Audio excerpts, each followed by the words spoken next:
I've been sitting at my kitchen table for 3 days now, trying to figure out how to explain what happened without sounding like one of those bitter old women who complain about everything.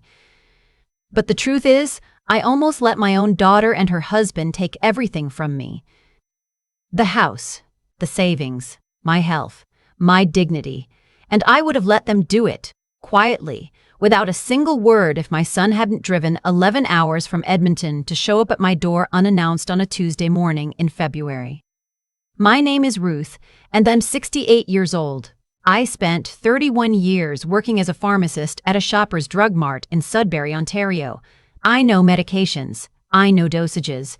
I know what happens to a body when it doesn't get what it needs. And somehow, I still let myself get to the point where I hadn't eaten a real meal in 4 days and I was rationing my blood pressure pills because I couldn't get to the pharmacy. Let me start from the beginning, because none of this happened overnight. My husband Robert passed away 6 years ago from a sudden heart attack. He was 63. We'd been married for 40 years, and I won't pretend that losing him wasn't the thing that cracked something open in me that never quite healed back the same way. We had 2 children together, my daughter, Natalie, who lives in Sudbury, and my son, Colin, who moved out west about 8 years ago for work. Robert and I had a good life.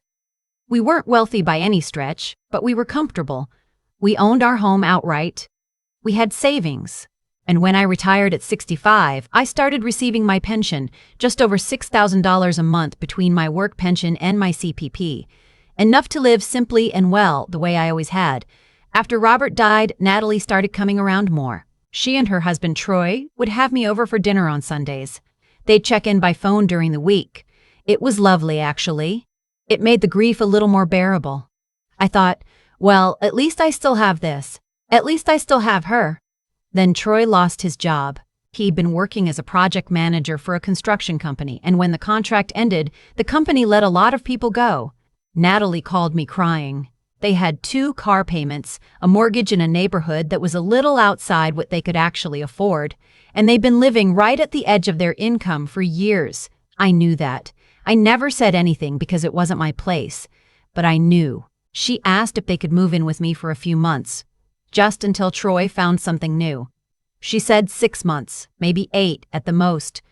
My house has 3 bedrooms and it's just me, so I said yes. Of course I said yes. She's my daughter. They moved in on a Saturday in March. By the following Thursday, Natalie had asked me for my debit card. She framed it practically, the way she always frames things. She said it would be easier if she could handle the grocery shopping and the household bills, since she was home during the day anyway, and I was still doing shifts at the pharmacy 3 days a week at that point. She said I wouldn't have to worry about anything. She said she'd keep track of everything in a spreadsheet. I thought, well, that does make sense. I'm busy. She's organized. Fine. I handed it over. I cannot explain to you, even now, exactly why I didn't hesitate more than I did. I think part of it was that I was still lonely in a way I hadn't fully admitted to myself. Having Natalie in the house felt like warmth returning to something that had gone cold. I didn't want to say or do anything that might make her feel unwelcome. I didn't want to be the difficult mother-in-law who made Troy feel like a charity case. I wanted everyone to be comfortable. That instinct, to keep the peace, to make everyone comfortable. It cost me more than I can say. The first few weeks were fine. The fridge was stocked. Natalie cooked dinner most nights. Troy was applying for jobs and seemed motivated. I told myself this was working out nicely. Then I noticed the groceries getting a little sparse, not dramatically. Just, I'd go to make my morning oatmeal and the oats would be nearly gone and there'd be no new ones. I'd look for the yogurt I usually had and it wouldn't be there.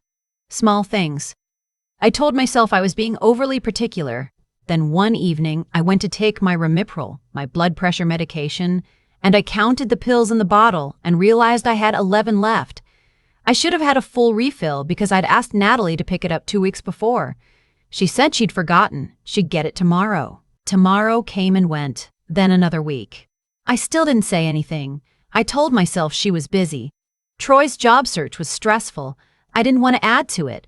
Around that time, my friend Paulette from church called to ask if I was coming to the ladies' group that met on Wednesday evenings. I'd been going for 9 years. I said I'd be there. But when Wednesday came, Natalie said she really needed the car that evening. I said of course, and I called Paulette and said I wasn't feeling well. The next week, the same thing. By the third week, I stopped calling Paulette back altogether because I didn't know what to say and I was embarrassed and I wasn't sure I could explain even to myself why I kept saying no. I started spending most of my time in my bedroom. I want to pause here and say something because I know what you're thinking. You're thinking, Ruth, you're a grown woman. You're a pharmacist. You're 68, not 108. Why didn't you just say something? Why didn't you go to the bank yourself? Why didn't you call someone? And I've asked myself that every single day since. The honest answer is that something shifts in you when you're isolated long enough. It's not dramatic. It doesn't happen all at once. It's like you get smaller, slowly, and one day you look around and the world outside your bedroom door feels like it belongs to someone else.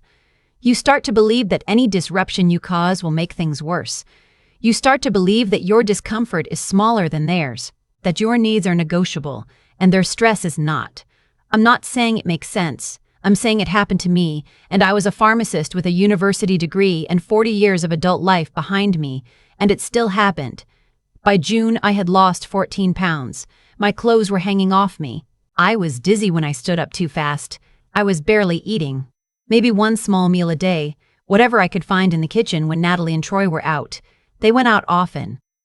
Dinners, movies, shopping trips. I'd hear the car pulling out of the driveway, and then I'd go downstairs and look through the fridge and usually find some leftover pasta or a few eggs, or sometimes nothing much at all. One evening I found a single can of soup, and I stood in the kitchen and ate it cold, right out of the can because I didn't have the energy to heat it up. I was standing in my own kitchen, in my own house, eating cold soup from a can, and something in me said, "Ruth, this is not right." But the voice was so quiet by then, I wasn't sure I trusted it anymore. What I didn't know, what I only found out later, was that Natalie had been e-transferring money from my account to hers every 2 weeks. Not huge amounts at first.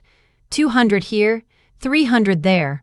But it had escalated. By the time Colin showed up, she had transferred over $22,000 out of my account in 4 months. On top of using my debit card for their groceries, their gas, their car insurance, and what I can only assume were a number of other personal expenses that had nothing to do with running my household. $22,000. And I had no idea. Colin called me in late June. He's not a big phone person. We usually talk every few weeks, and I could tell from his voice when I picked up that something had put him on alert.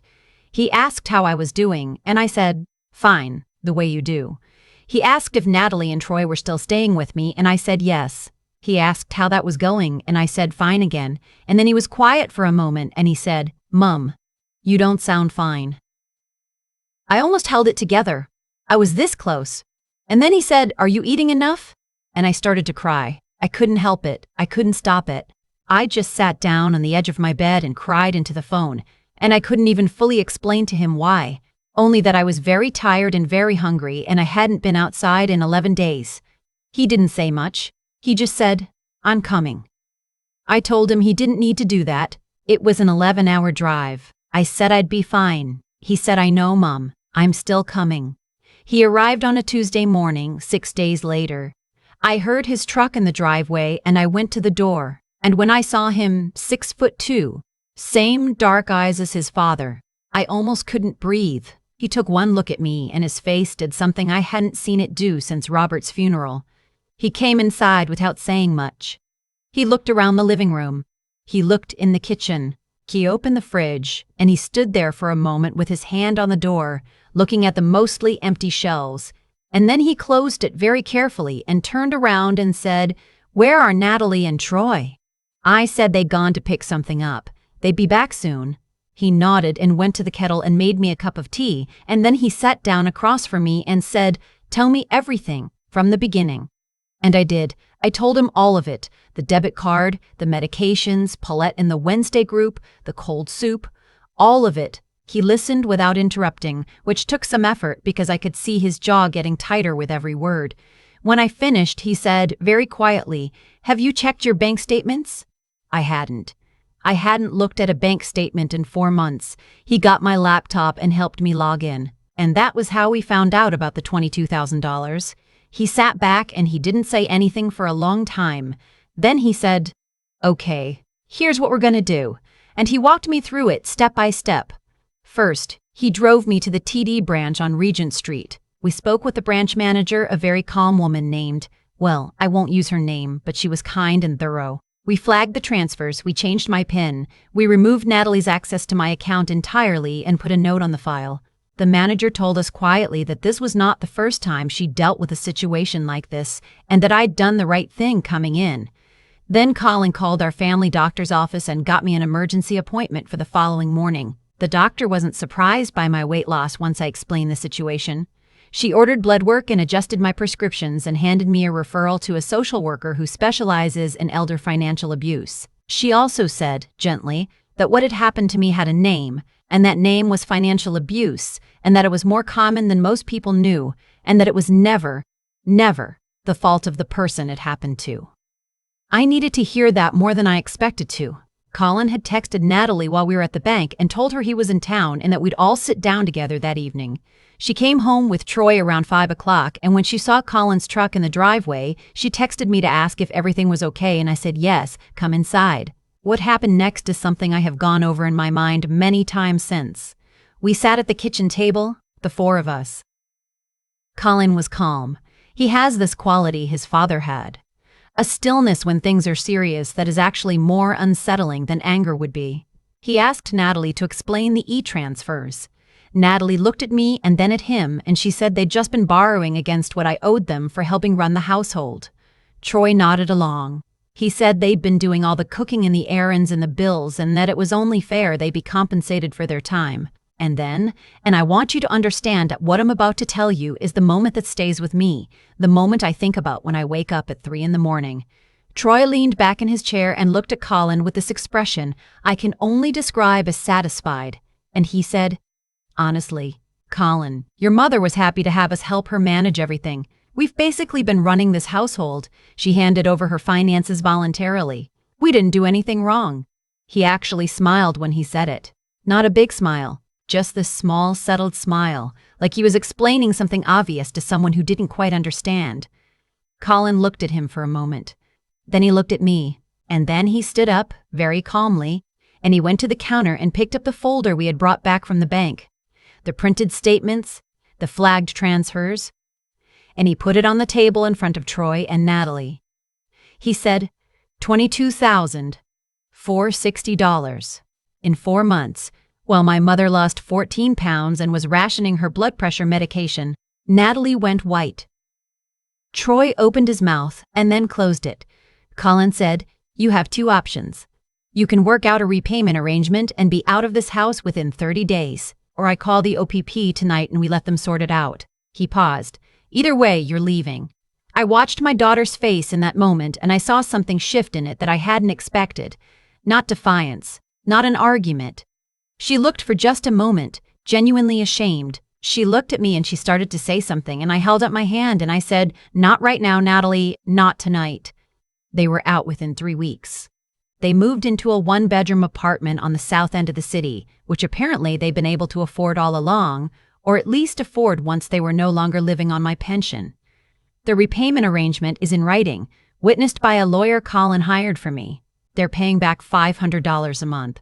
At that rate, it'll take years, and I've made my peace with the fact that I may never see all of it.